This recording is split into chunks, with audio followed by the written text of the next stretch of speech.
जय Hind friend. Class 10th UP board के सभी छात्रों को जय हिंद। जी हाँ दोस्तों, आज 22 फरवरी आपका हिंदी का पेपर था। तो आज हम आपका इसका पूरा हल लेकर आए हैं। तो यहाँ पर आप देख लीजिए 801 अपना पेपर कोड मैच कर लेंगे, इसके बाद अपना आप पेपर को पूरा मैच करेंगे। तो यहाँ पर आपका पेपर कोड कितना है, 801 HC आपका यहाँ पर पेपर कोड है। आपका पूर्णांक कितना है, 70 मार्क्स का आपका पूर्णांक होता है और आपकी टाइमिंग 3 घंटे 15 मिनट आप सभी को अपना पता है। तो यहाँ पर सबसे इम्पॉर्टेंट बात है कि आप लोग अपना पेपर कोड मैच कर लें कि आप किस पेपर कोड को यहाँ पर मैच कर रहे हैं। तो यहाँ पर आपका पेपर कोड कितना है, 108 HC आपका पेपर कोड है।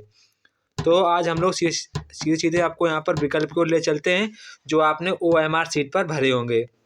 अगर आप वीडियो पर नए हैं तो वीडियो को सब्सक्राइब और लाइक शेयर जरूर करें, क्योंकि आपको इसी चैनल पर सभी जो पेपर होंगे उनके आपको हल जल्द से जल्द मिल जाएंगे। तो यहाँ पर जैसा कि हमारा पहला क्वेश्चन यहाँ पर कह रहा है चंद्रगुप्त रचना की विधा है। तो यहाँ पर हमारा सही जवाब क्या होगा, ऑप्शन नंबर सी वाला यहाँ पर हमारा सही जवाब होगा। क्या होगा, नाटक। क्या होगा, नाटक यहाँ पर हमारा इसका सही जवाब होगा। उसके बाद क्वेश्चन नंबर 2 यहाँ पर कह रहा है दीप जले शंख बजे के लेखक हैं। तो यहाँ पर क्या कहते हैं, दीप जले शंख बजे के लेखक हैं। तो यहाँ पर हमारा सही जवाब क्या होगा, यहाँ पर हमारा इसका सही जवाब होगा ऑप्शन नंबर 1। क्या होगा, कन्हैया लाल मिश्र प्रभाकर, यानी कि हमारा ऑप्शन नंबर ए वाला सही जवाब होगा। इसके बाद क्वेश्चन नंबर 3 यहाँ पर कह रहा है शुक्लोत्तर युगीन लेखक हैं। तो क्या पूछ रहे हैं यहाँ पर, शुक्लोत्तर युगीन लेखक हैं। तो यहाँ पर हमारा सही जवाब क्या होगा, विनय शर्मा। क्या होगा, विनय मोहन शर्मा, यानी कि ऑप्शन नंबर ए वाला हमारा बिल्कुल सही जवाब होगा। वीडियो को सब्सक्राइब और लाइक शेयर अवश्य करें, क्योंकि आपको इसी वीडियो चैनल पर सभी पेपर के हल मिल जाएंगे। वीडियो को सब्सक्राइब जरूर करें, आपसे मेरा निवेदन है। तो यहाँ पर कह रहा है इसके बाद क्वेश्चन नंबर 4 यहाँ पर कह रहा है हजारी प्रसाद द्विवेदी लेखक हैं। मतलब कि जो रचनाएं दी गई हैं इसके लेखक कौन है, हजारी प्रसाद द्विवेदी। तो बताना है कौन सी रचनाएं सही होंगी। तो यहाँ पर हमारा सही जवाब क्या होगा, सही जवाब यहाँ पर हमारा होगा बाण भट्ट की आत्मकथा, यानी कि ऑप्शन नंबर डी वाला यहाँ पर हमारा सही जवाब होगा। इसके बाद हमारा क्वेश्चन नंबर 5 यहाँ पर कह रहा है कि निम्नलिखित में से जयशंकर प्रसाद का नाटक नहीं है। तो यहाँ पर हमारा सही जवाब क्या होगा, अंधेर नगरी। क्या होगा, ऑप्शन नंबर डी वाला हमारा बिल्कुल सही जवाब होगा। इसके बाद क्वेश्चन नंबर 6 यहाँ पर कह रहा है कि रीतिबद्ध काव्यधारा के कवि हैं। रीतिबद्ध काव्यधारा के कवि हैं। तो यहाँ पर हमारा सही जवाब क्या होगा, यहाँ पर हमारा इसका सही जवाब होगा ऑप्शन नंबर सी। क्या होगा, भिखारी दास। क्या होगा, भिखारी दास यहाँ पर हमारा इसका सही जवाब होगा। इसके बाद क्वेश्चन नंबर 7 यहाँ का कह रहा है कि पद्मा भरण के रचयिता हैं। क्या कह रहा है, पद्मा भरण के रचयिता हैं। तो यहाँ पर हमारा इसका सही जवाब होगा ऑप्शन नंबर सी वाला। क्या होगा, सी वाला हमारा इसका ऑप्शन सही होगा। क्या होगा, पद्माकर। क्या होगा, पद्माकर यहाँ पर हमारा इसका सही जवाब होगा। इसके बाद हमारा क्वेश्चन नंबर 8 यहाँ पर कह रहा है कि सूर्यकांत त्रिपाठी निराला की रचना है। क्या कह रहा है, सूर्यकांत त्रिपाठी निराला की रचना है। तो यहाँ पर हमारा सही जवाब क्या होगा, राम की शक्ति पूजा। राम की शक्ति पूजा, यानी कि ऑप्शन नंबर डी वाला यहाँ पर हमारा इसका सही जवाब होगा। ऑप्शन नंबर डी वाला हमारा इसका सही जवाब होगा। इसके बाद क्वेश्चन नंबर 9 यहाँ पर कह रहा है कि प्रयोगवादी कवि हैं। क्या कह रहा है कि प्रयोगवादी कवि कौन है। क्वेश्चन नंबर 9 कह रहा है कि प्रयोगवादी कवि हैं। तो यहाँ पर हमारा इसका सही जवाब क्या होगा, क्वेश्चन नंबर 9 प्रयोगवादी कवि हैं। तो यहाँ पर हमारा सही जवाब क्या होगा, ऑप्शन नंबर ए वाला हमारा इसका सही जवाब होगा। क्या होगा,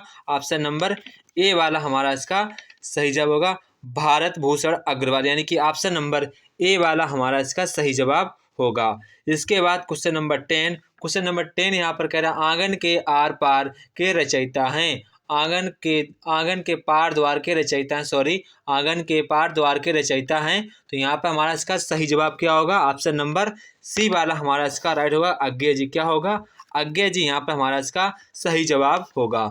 इसके बाद क्वेश्चन नंबर 11 करुण रस का स्थायी भाव है। तो यहाँ पर इसका स्थायी भाव सभी को पता होगा। स्थायी भाव क्या है, शोक यहाँ पर हमारा इसका स्थायी भाव होगा। क्या होगा, शोक यहाँ पर हमारा इसका स्थायी भाव होगा शोक। क्या होगा, शोक। इसके बाद क्वेश्चन नंबर 12 यहाँ पर कह रहा है कि चरण कमल बंधव हरिराई में प्रयुक्त अलंकार है। तो यहाँ पर हमारा इसका सही जवाब होगा ऑप्शन नंबर सी। क्या होगा? रूपक अलंकार। कौन सा अलंकार? रूपक अलंकार। कौन सा अलंकार? रूपक अलंकार। इसके बाद क्वेश्चन नंबर 13। क्वेश्चन नंबर 13 यहाँ पर कह रहा है रोला छंद के प्रत्येक चरण में कितनी कितनी मात्राएं होती हैं? तो यहाँ पर हमारा इसका सही जवाब क्या होगा? 24 मात्राएं होती। कितनी मात्राएं? 24 मात्राएं होती हैं। इसके बाद क्वेश्चन नंबर 14। क्वेश्चन 14 यहाँ पर कह रहा है कि अभ्यागत शब्द में उपसर्ग है। तो यहाँ पर हमारा सही जवाब क्या होगा? यहाँ पर हमारा सही जवाब होगा ऑप्शन नंबर डी। कौन सा? अभी। यहाँ पर हमारा क्या होगा? अभी। अभी यहाँ पर हमारा उपसर्ग होगा। इसके बाद क्वेश्चन नंबर 15। क्वेश्चन नंबर 15 यहाँ पर कह रहा है कि नील कमल में समास है। नील कमल में कौन सा समास है? तो यहाँ पर हमारा सही जवाब क्या होगा? कर्मधारय समास। कौन सा समास? कर्मधारय समास। कौन सा समास? कर्मधारय समास। इसके बाद क्वेश्चन नंबर 16। योगी शब्द का तद्भव शब्द होगा। योगी शब्द का तद्भव शब्द होगा। तो यहाँ पर हमारा सही जवाब क्या होगा? जोगी। क्या होगा? जोगी यहाँ पर हमारा सही जवाब होगा। इसके बाद क्वेश्चन नंबर 17। युष्मद शब्द की सप्तमी विभक्ति एक वचन रूप होगा। यहाँ पर कह रहा है युष्मद शब्द की सप्तमी विभक्ति एक वचन रूप होगा। तो यहाँ पर हमारा इसका सही जवाब क्या होगा? ऑप्शन नंबर सी वाला हमारा इसका सही जवाब क्या होगा? सी वाला हमारा इसका सही जवाब होगा। इसके बाद क्वेश्चन नंबर 18। क्वेश्चन नंबर 18 यहाँ पर कह रहे हैं कि रचना के आधार पर वाक्य के कितने भेद होते हैं? तो यहाँ पर हमारा इसका सही जवाब होगा रचना के आधार पर कितने भेद होते हैं? हमारे 3 भेद। कितने भेद होते हैं? 3 भेद होते हैं। कितने होते हैं? सरल, मिश्र, संयुक्त हमारे 3 प्रकार के वाक्य होते हैं। इसके बाद हमारा क्वेश्चन नंबर 19। भाववाच्य में प्रधानता होती है। तो यहाँ पर हमारा इसका सही जवाब होगा ऑप्शन नंबर सी। क्या होगा? क्रिया की प्रधानता होती है। इसके बाद हमारा क्वेश्चन नंबर 20। अभिकारी शब्द है। अभिकारी शब्द है। तो यहाँ पर हमारा इसका सही जवाब होगा यथासंभव। क्या होगा? यथासंभव यहाँ पर हमारा इसका सही जवाब होगा। अब हम लोग बढ़ते हैं अपने गद्यांश की ओर। तो यहाँ पर आपको गद्यांश दिए गए हैं, तो आपको पता करना है कि आपका किस गद्यांश से ये लिया गया है। तो ये हमारा लिया गया है मित्रता नामक किस पाठ से लिया गया है? मित्रता नामक पाठ से लिया गया, जिसके लेखक हमारे कौन है?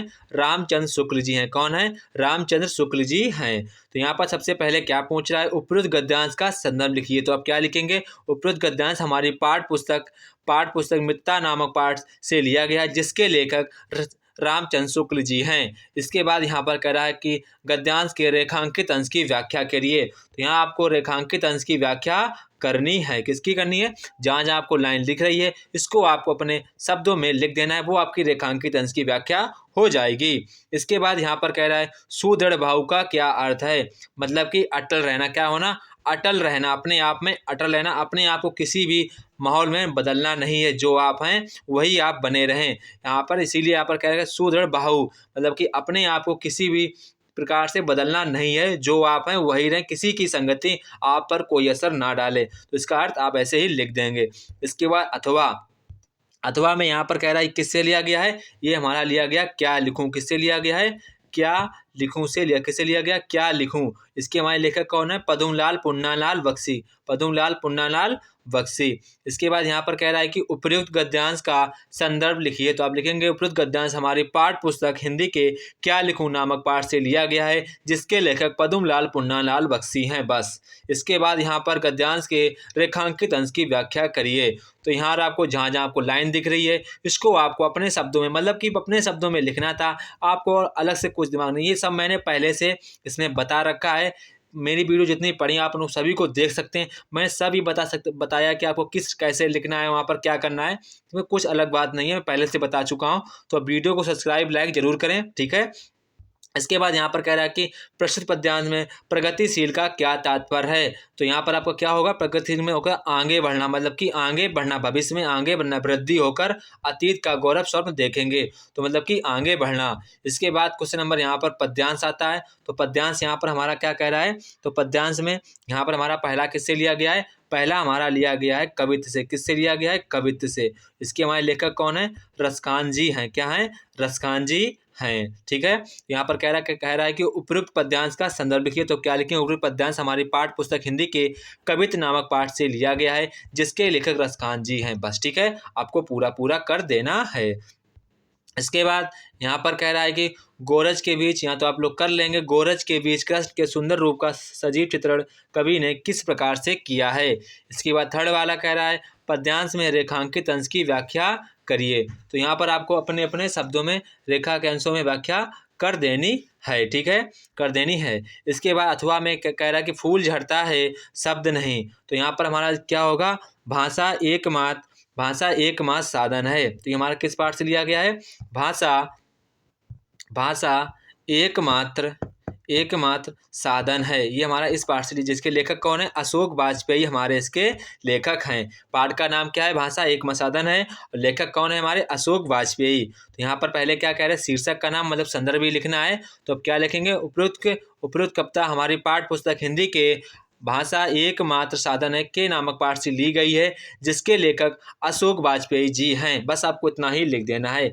इसके बाद यहाँ पर कह रहा है कि रेखांकित पद्यांश का आपको हिंदी स्पष्ट करना है। तो जहाँ जहाँ आपको रेखा दिख रही है, इसको आपको अपने शब्दों में स्वयं तरीके से लिख देना है, ठीक है। इसके बाद यहाँ पर कह रहा है कि कवि पद्यांश में किसकी विशेषता बता रहा है। तो किसकी बता रहा है, यहाँ पर आपके यहाँ पर लिखा हुआ मिल गया होगा किसकी विशेषता बता रहा है। इसके बाद हमारे संस्कृत खंड से क्वेश्चन आते हैं। तो ये हमारा किस पाठ से लिया गया, ये हमारा लिया गया है वाराणसी नामक पाठ से लिया गया। किससे लिया गया है, वाराणसी नामक पाठ से लिया गया है। किस पाठ से लिया गया है, वाराणसी नामक पाठ से लिया गया है। हम आपको इसकी हिंदी बोल रहे हैं, आप उसे सुन लेंगे, ठीक है।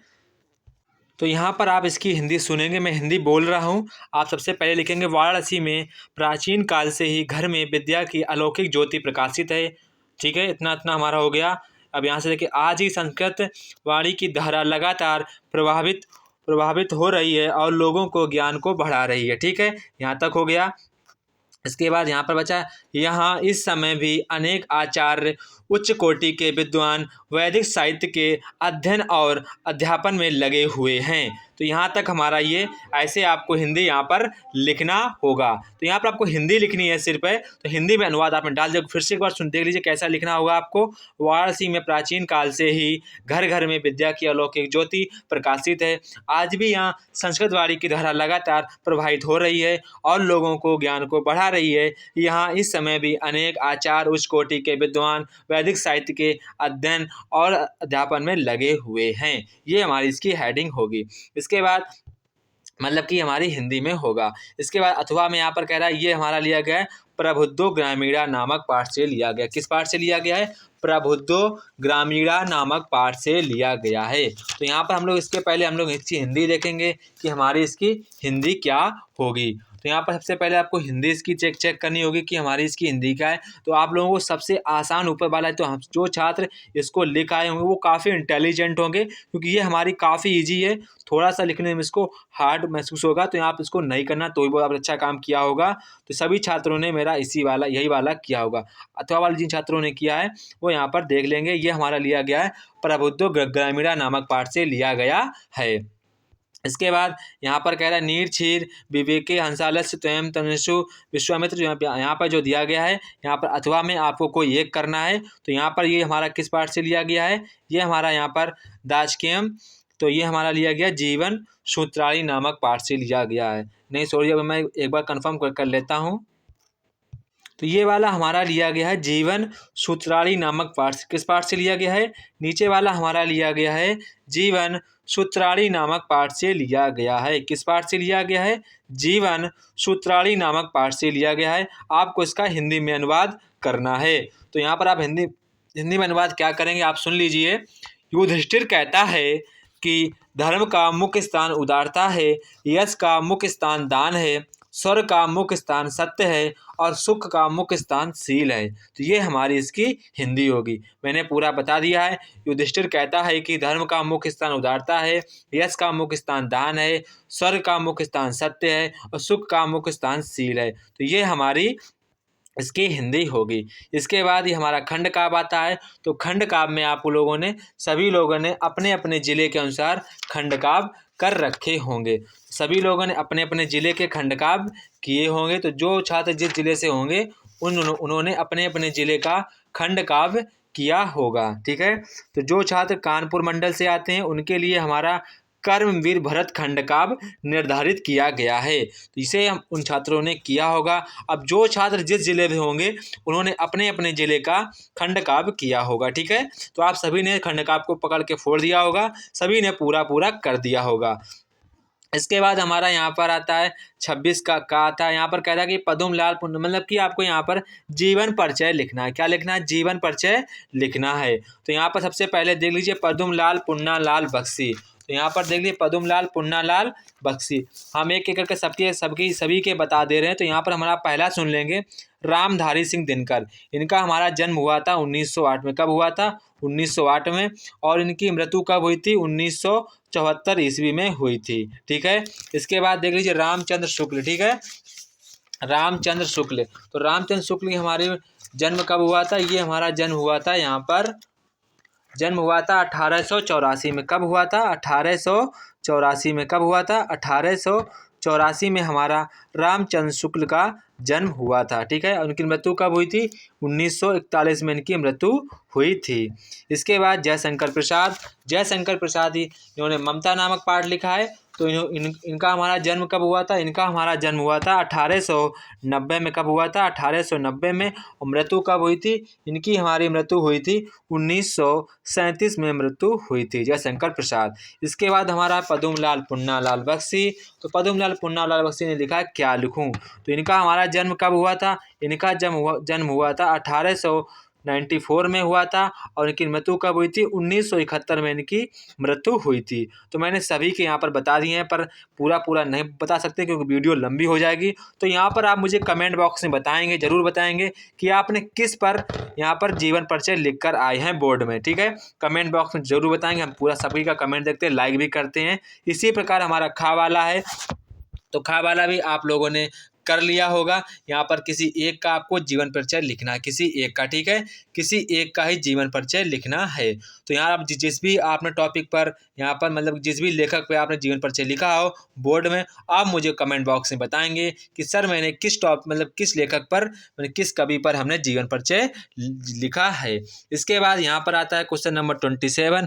क्वेश्चन नंबर 27 यहाँ पर कह रहा है अपने पाठ्य पुस्तक से कंठस्थ कोई एक श्लोक लिखिए जो इस प्रश्न पत्र में ना आया हो। तो आप लिख लिया होगा। क्वेश्चन नंबर कह रहा है 28, अपने मोहल्ले की नालियों की समुचित सफाई के लिए नगर निगम स्वास्थ्य अधिकारी को पत्र लिखें। तो ये भी हमारे सभी छात्रों ने कर लिया होगा। इसके बाद क्वेश्चन नंबर 29, निम्नलिखित में से किन्हीं दो प्रश्नों के उत्तर दीजिए। ठीक है, तो सिर्फ हम दो बताएंगे। तो यहाँ पर हमारा पहला कह रहा है वीरा केन पूजते। तो यहाँ पर हमारा इसका आंसर क्या होगा? वीरा।